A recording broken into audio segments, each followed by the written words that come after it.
my goal, and I'm not waiting for motivation, I'm just doing it. I don't feel like doing it every day. I train every day. I want you to think about your life though. What have you been putting off that you just haven't felt motivated to do? And what is the next right thing that you can just go do right now? Maybe motivation is completely and totally unreliable. It's like the chick that you met at the bar on Friday who was drunk and you got her number and you're waiting for her to call you. That's probably not the most reliable thing that's going to happen in the world, right? Well, guess what? Motivation is just like that chick at the bar. But you know what is reliable is your mom probably calling you on your birthday. That's reliable. And so is discipline. So don't worry about the feeling of motivation because it's a lie. Instead, what's up, gentlemen? Welcome to April 2025. I've got a series planned for you guys every Friday in the month of April, and it's overcoming I'm just not motivated, which, by the way, if you're saying that to yourself, please find another excuse. After hearing all 4 of these Friday shows in the month of April, there will not be an excuse to be found as it relates to motivation. So over this month, we are going to be talking all things motivation as it relates to us as men, husbands, and fathers. So this first episode, it's going to be why motivation is a lie, okay? And what actually really drives action. Make sure you guys tune in next week because I'm going to be talking about why motivation is a myth in fatherhood and why your kids actually need to see your consistency and not your excuses. Week 3, we're going to be talking about how motivation won't save your marriage. Only intentional action will. And I'll be sharing some insights with you on that one as well. And then finally, the last Friday in April, we are going to talk about how we build an unstoppable mindset where you don't feel motivated, but you take action anyway because you lean into discipline. So all that is coming in the month of April. So without further ado, let's just dive right into why is it that we always wait till we're motivated? Why is it like, I'm just not motivated? That was really over exaggerated. But sometimes in our minds, that's kind of like the way we feel. It's just like, I just don't really feel like doing it. I'm just not motivated. I'll share a story with you guys, okay? This really hits this point home. The point is this: never, ever wait for motivation. Just take action. Just take action. The motivation will follow. It's kind of like, I don't know if you guys have ever gone done like a long fast, right? And in the first 24 hours of your fasting, you're starving. You're like, I am so hungry, I don't even know what to do with myself. And if you do like a 48-hour or a 72-hour fast, after that first 24 hours, you're really not even hungry anymore. Like you're not. You feel actually euphoric. You feel great. You feel light. You feel clear. You feel productive. You don't have brain fog. Everything actually just feels really, really good. But you have to get past that 24 hours first. And sometimes you're like, I don't even know if I'm hungry. And then you start eating.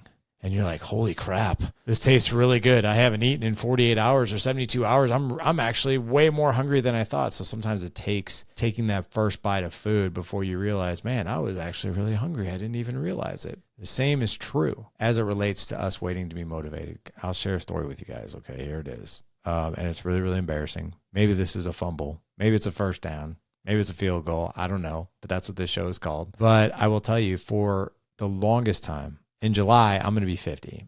And I have had this goal to run a half marathon for as long as I can remember. My wife ran her first marathon back in 2002. And I was like, man, I should do that one of these days.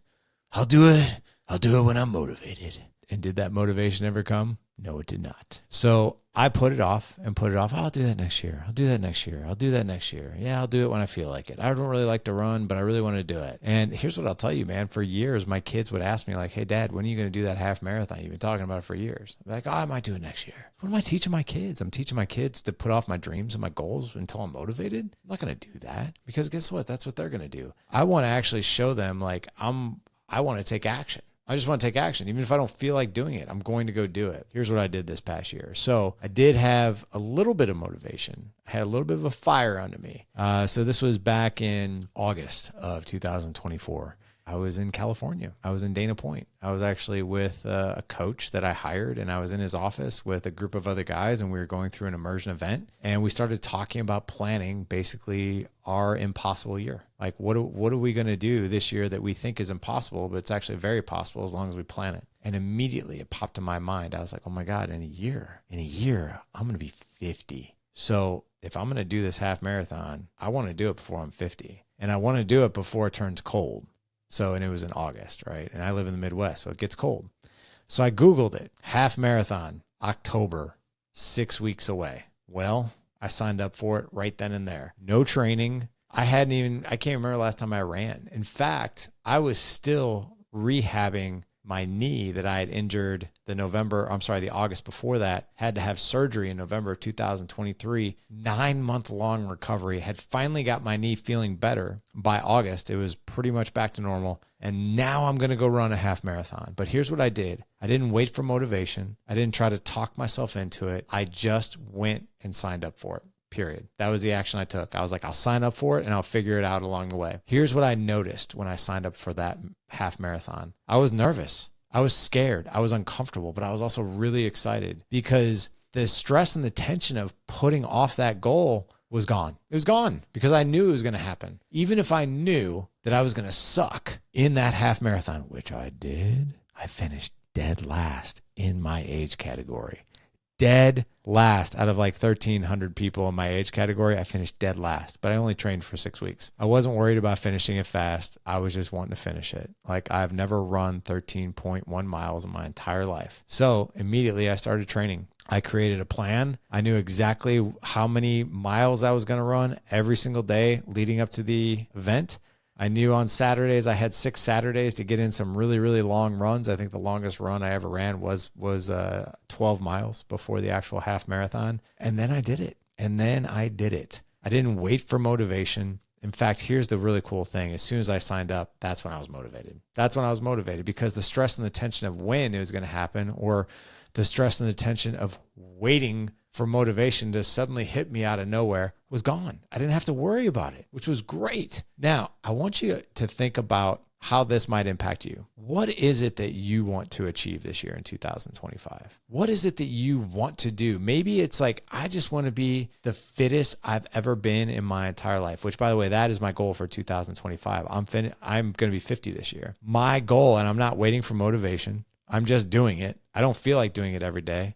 I train every day. I walk 4 to 5 miles every day. Weight train every day. I do jujitsu. And this year, I am going to go get my pro card in men's fitness. I'm going to go get my pro card in men's fitness. I'm going to be 50 years old with my pro card. I'm not going to do a thing with that pro card once I win it, but I'm going to go win it. I want you to think about your life, though. What have you been putting off that you just haven't felt motivated to do? And what is the next right thing that you can just go do right now to take action as soon as you get done listening to this podcast? What are you going to go do? Maybe it's you go hire that personal trainer right now and just get in the best shape of your life.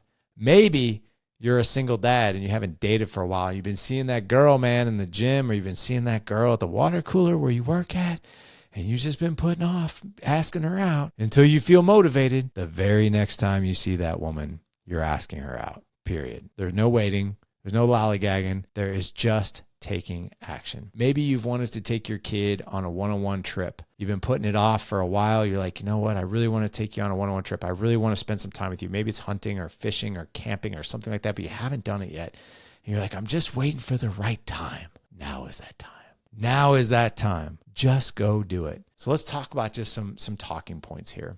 Number one, remember this. Motivation is completely and totally unreliable. Okay. It's like the chick that you met at the bar on Friday who was drunk and you got her number and you're waiting for her to call you. That's probably not the most reliable thing that's going to happen in the world, right? Well, guess what? Motivation is just like that chick at the bar. She was drunk. Maybe she's going to call. Maybe she won't. We don't know, but it's unreliable. But you know what is reliable is your mom probably calling you on your birthday.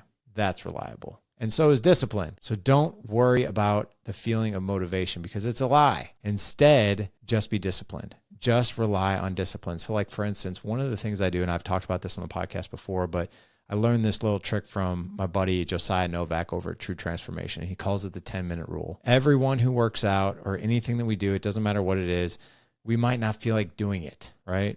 There's going to be times where we don't feel like doing it, but you still want to do it. So give yourself the 10-minute rule. The 10-minute rule looks like this when it comes to the gym. Go into the gym, start training for 10 minutes. If you're not feeling it after 10 minutes, leave. You're done, okay? I've been in the gym for 30 years. I think I've walked out of the gym maybe 3 times with the 10-minute rule in 30 years and probably well over a couple thousand workouts. So the ratio is very, very low. So don't worry about motivation. It's unreliable. Leverage your discipline instead. The other thing too is don't ever underestimate the power of small wins. So like for instance, I didn't just go out and run 13 miles, right? My first run. I knew my very first week out, I'm like, okay, first day, it's going to be 2.5 miles. Second day, it's going to be 2.75 miles. The third day, I might drop it back to 2.5 miles, but then the fourth day, I'm going to rev it up to 3.25. But every day that I ran, every week that I ran, I would consistently do more and more and more miles. So those wins, those tiny little wins started to stack on each other. I actually tracked my miles of how many miles I actually ran leading up to the race. And it was hundreds. It was hundreds of miles that I actually ran throughout the week that led up to this. I think it was actually, it wasn't actually hundreds. It was just shy of 200 miles, if I remember correctly, of what I ran in 6 weeks. It was pretty robust. That was also including the half marathon as well. But it was just shy of about 200 miles in about 6-7 weeks. The other thing too is this. The last point is this. Your why will fuel everything. If you don't have a strong enough why, well, chances are it's not going to be that important to you. My why to run a half marathon was simply, it might have been a strong why, it might have not, but I wanted to test myself. I wanted to see if I could do it. I wanted to see if I could set out and run 13.1 miles without stopping. And I wanted to do it before the age of 50. Some people would call that why really, really dumb. For me, it was the most powerful why possible. I knew that that's one thing I wanted to do before I turned 50. And I was going to set out and I was going to do it. But that was the why that really, really fueled me. So as you guys think about this week, and as you guys think about just your life in general, whatever it is that you've been putting off for God only knows how long to wait to be motivated, as soon as I say, gentlemen, go out and live legendary at the end of the show, the very next thing I want you to do is take action on the smallest next right thing to go do that thing that you've been unmotivated to do. Do me a favor.